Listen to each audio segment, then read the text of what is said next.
It was a simple system then. None of these marking systems. All those who got 4 subject passes went in first, and then those who got 3 subjects. So I had to take a decision whether I'm going to stay here or whether I'm going to UK. I really thought of staying in Sri Lanka, but I hadn't made up my mind. I felt if I'm to do law, it has to be Colombo. I passed out. I'm quite happy with my education here.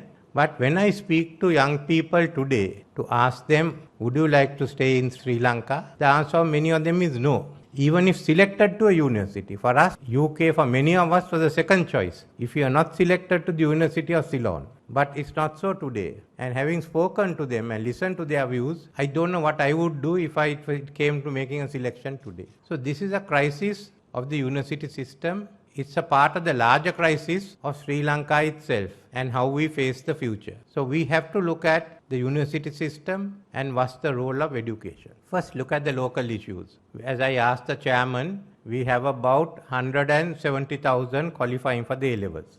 We have 40,000 getting to universities here, another 30 to 40,000 going to universities abroad. So that's the difference. So there are another 40,000 of which I would say 25,000 to 30,000 would be prepared to enter Sri Lankan universities. We haven't got the resources. Secondly, the government makes money available to fund the students getting higher education. But then we find there's another group of students equal to the number in the universities who are going outside and paying money. So is this the best way we have? We have to preserve one right which is in the Universal Declaration of Human Rights, universal access to education. Look at the best system available for the maximum number to get their education. Standards. Where are we now? When I went to the university, our universities were high up in the list of Asian universities. How does the state universities function with disruptions, with vice chancellors getting assaulted? That cannot happen, I think, at some stage, and we have to face these issues and resolve it. There's no other way to do it. So these are serious issues that we have to think of. If we don't tackle these issues, you are going to face serious problems of the university education. What is a university? How do you educate? You have the social media, you have the online, you have AI, you have ChatGPT, which people use for exams and some for their postgraduate research. So can these brick and mortar institutes suffice? Or are we to use the technology? If you look at the population of this South Asia, in 2050, India will have about another 3 to 400 million, maybe going up to 1.7 billion. And the poverty level will decrease and better income numbers will increase. This will happen in Bangladesh, Pakistan, and in Myanmar, and in the East African nations. Now, all of them can't be building universities. India will have nothing else to do if they are going to provide education for all that. So they'll use the other techniques. So we have to be sure of that. But if we have sufficient number of universities, we can cater to some of them from those areas. Now, they are catering to our needs, but there may come a time when we have to cater to their needs. So these issues we have to think of because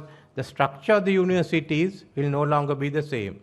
There's a big debate originally about the first university in Ceylon, whether it was to be residential or not. So it took the Oxford-Cambridge model, and that's the structure of the Peradeniya University. But if you look at the newer universities, halls of residence are no longer there. Now the question is not whether there are going to be halls of residence, whether there will be halls for lectures. We have to address these issues and find solutions because we have appointed a cabinet committee on education which are going into all the issues. So I thought I'll mention to you all what are the questions that we will be posing to you. So I don't want to take any more of your time, but I must congratulate all those who got the awards here. What we have done is to hold high the reputation of Sri Lankan universities for research, and taking that into account, we will make more money is available for research, but how we are going to do it, we haven't determined yet. Thought I'll get about $1 billion aside for AI. I don't know whether we can use it, but other subjects also. And by then we'll have the Institute of History for History and Archaeology to be carried on.